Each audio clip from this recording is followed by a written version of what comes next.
Hola, ¿qué tal? Soy José Manuel Cruz y grabo este vídeo para La Dimensión Súbita, que en esta ocasión es para comentar el artículo que este domingo 2 de junio publica la revista sobre el documental Osario Norte, dirigido por José Manuel Serrano Cueto y producido por Jorge Rivera, y que gira en torno a la figura del actor Jorge Rigó.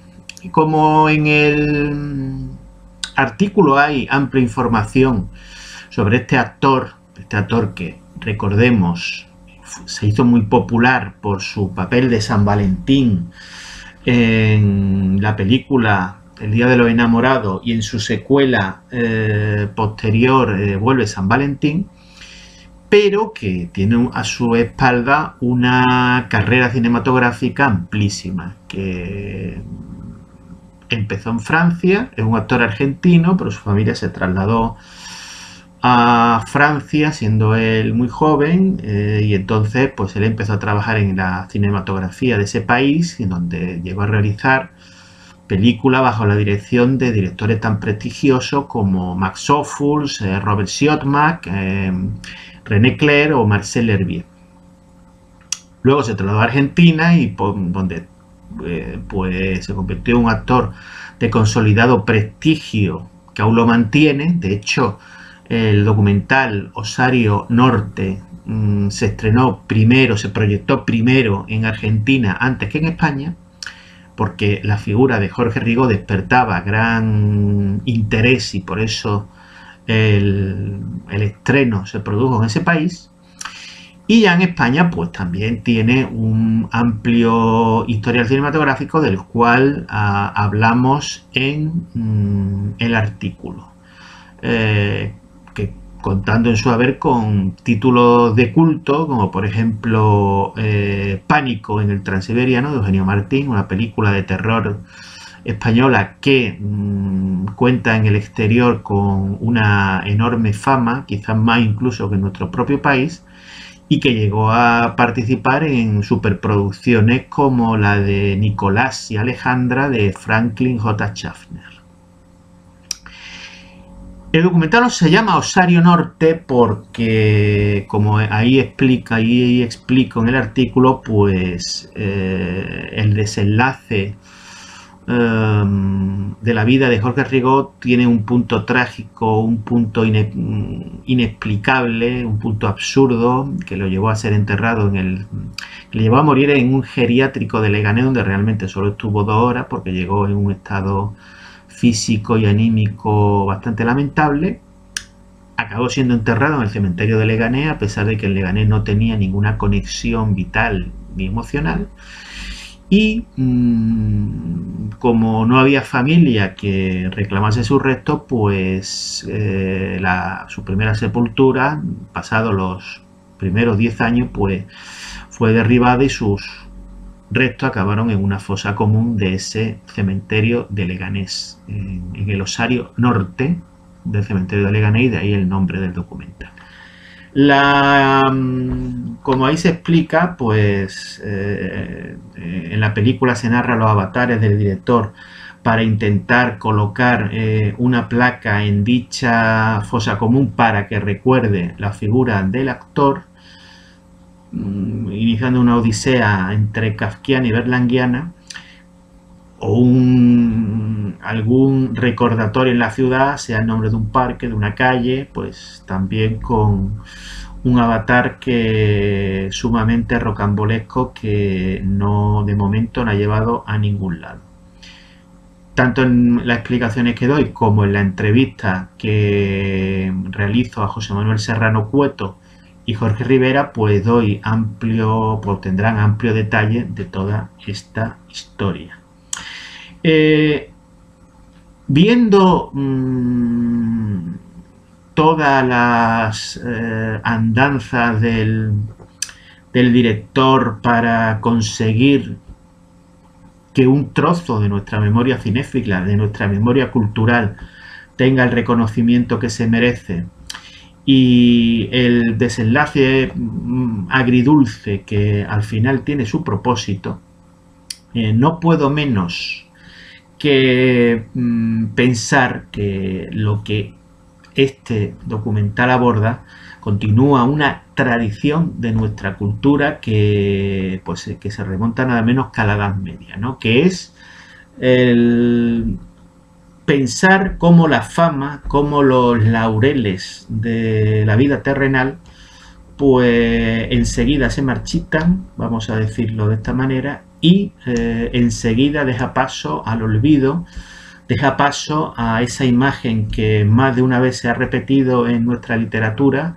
de que al final queda una sepultura, ¿no?, con unos huesos que son iguales para tanto para quien fue grande, famoso y célebre, como para quien fue un personaje anónimo. Es decir, es algo que no es lo que trata Osario Norte. Una de las dimensiones de Osario Norte no es ajeno a una tradición cultural de cómo vemos los españoles las cosas, ¿no? Es decir, perseguimos grandes propósitos, perseguimos grandes fines, y los afanes de la vida que parecen que son relevantes, que parece que son trascendentes y que parece que son sumamente importantes en una escala de valores que creemos inamovible, pues de repente deja paso a la certeza de que todo eso por lo cual luchamos, pues al final acaba, digamos, en una tumba, ¿no? Es decir, nos ayuda a relativizar muchas de nuestras preocupaciones y muchas de las inquietudes que ocupan nuestro tiempo. Esto ya se vio en las coplas como antecedente más lejano, ¿no? En las coplas a la muerte de su padre, de Jorge Manrique, ¿no? Y que lo expresa muy bien en la octava composición, en la octava copla, ¿no?, cuando dice: ¿ves de cuán poco valor son las cosas tras que andamos y corremos? Que en este mundo traidor, aun primero que muramos, las perdemos. De ellas deshace la edad, de ellas casos desastrados que acontecen, de ellas por su calidad en los más altos estados desfallecen. Creo que es el resumen de este tema, que remonta, ¿no?, a la idea, lo que se llama el tema latino del ubi sunt, ¿no? El ubi sunt es qué fue de aquello que parecía tan importante y que ahora no lo es. Como dice la copla 16, ¿qué se hizo el rey Don Juan? Los infantes de Aragón, ¿qué se hicieron? ¿Qué fue de tanto galán? ¿Qué fue de tanta invención como trasieron? Las justas y los torneos, paramento, bordadura y cimera, ¿fueron sino devaneos? ¿Qué fueron sino verduras de las eras? Y este mismo tema lo retoma, por ejemplo, Francisco de Quevedo en una de sus más famosas composiciones, en la cual pues se rememora que un día encuentran un sepulcro con unos huesos y descubren que es de alguien que fue un rey, ¿no? Es decir, esta que veis aquí, pobres y escuras, ruinas desconocidas, pues aún no dan señal de lo que fueron. Estas piadosas piedras más que duras, pues del tiempo vencidas, borradas de la edad, enmudecieron, letras en donde el caminante junto leyó y pisó soberbia del difunto. Estos huesos sin orden derramados, que en polvo hazañas de la muerte escriben, ellos fueron un tiempo venerados en todo el cerco que los hombres viven. Tuvo cetro temido la mano, que aún no muestra haberlo sido. Sentido y potencial habitaron la cavidad que ves sola y desierta. Su seso altos negocios fatigaron. Y verla agora abierta, palacio cuando mucho ciego y vano, para la ociosidad de vil gusano. Esta es una de las... Otro ejemplo más de esa tradición que parece que en nuestro país tiene tanto peso, pero a la vez también hay otra visión que el documental tiene, que es menos ácida, menos pesimista, y es la idea de que pese a todo impera el recuerdo de que alguien como por ejemplo Jorge Rigo fue un actor que proporcionó grandes momentos de alegría, de felicidad, momentos de satisfacción, de dicha a los espectadores que vieron sus películas, a los espectadores que vieron sus interpretaciones. Pese a todo, pese a este final que parece triste, la memoria de Jorge Rigo no se olvida. A pesar de que parece ser que a nivel institucional es un tema que les preocupa, mientras que exista un grupo de personas que recuerdan ese pasado, ese pasado de nuestra cultura, ese pasado de nuestro cine, pues su recuerdo seguirá vivo.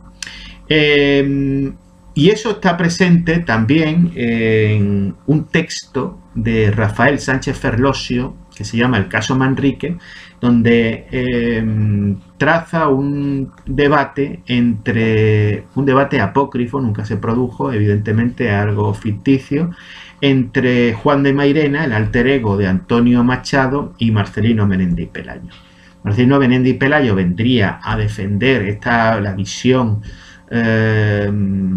convencional, por ejemplo, de las coplas de Jorge Manrique, donde se habla de que al final tanta algarabía, tanta fiesta, tanta preocupación por los asuntos cotidianos, pues acaba en un sepulcro. Pero Juan de Mairena le viene a decir que, a pesar de la fuerza que tiene esos versos de Jorge Manrique, aún tienen más los recuerdos de esos momentos de esplendor que se llegaron a vivir en la vida terrenal. Es decir, que pese a que evidentemente el final es el que es, pero qué grandes fueron los momentos vividos y las horas en las que la algarabía, la felicidad, el ajetreo, la explosión de vida, vamos a decir, estuvieron presentes. Esas dos posturas que aparecen en este texto, la de Marcelino Menéndez Pelayo, que se ajusta más a la primera visión que ha aportado, pero frente a eso está una segunda visión, la visión que podría defender Juan de Mairena, una visión alternativa en la que se dice que, por ejemplo, en Coplas a la muerte de su padre, antes que estos versos, los que verdaderamente tienen fuerza son los que describen los momentos de dicha y felicidad. Esto en el primer volumen de las obras completas de Rafael Sánchez Ferlosio. En la página 273 viene el texto, el caso Manrique, y para quien le interese, pues puede leer ese interesante debate que ayuda a relativizar y a ver de otra manera esa famosa composición de Jorge Manrique y, en un sentido más amplio, el sentido de ese tema latino del ubi sunt. Estas dos posturas yo creo que están presentes en el documental de José Manuel Serrano Cueto, que es a la vez la tristeza por la que, bueno, pues los restos de Jorge Rigo acabaran en una fosa común, pero por otro lado es la celebración de una vida que consiguió altos niveles de calidad artística, altos niveles de calidad interpretativa, y que a la vez proporcionó grandes momentos de felicidad, de dicha, de alegría, de pasar un buen rato a los espectadores que vieron sus películas. Yo creo que estas dos dimensiones del documental lo enriquecen y le dan una serie de matices que lo hacen muy meritorio, muy estimulante y muy atractivo para cualquier espectador. Lean el artículo, vean todo el material audiovisual complementario que está en él, donde tendrán acceso a 3 de las películas de Jorge Rigo que están en dominio público y que he enlazado. Amoríos, de Max Ophüls, del año 33, una película argentina que también está en dominio público, y El Coloso de Rodas, que fue la ópera prima, por cierto, de Sergio Leone.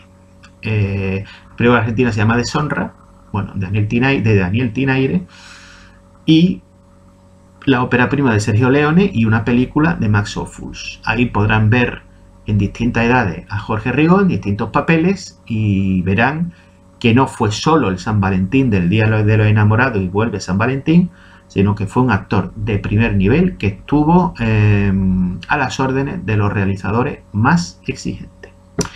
Muchas gracias por la escucha y hasta la próxima.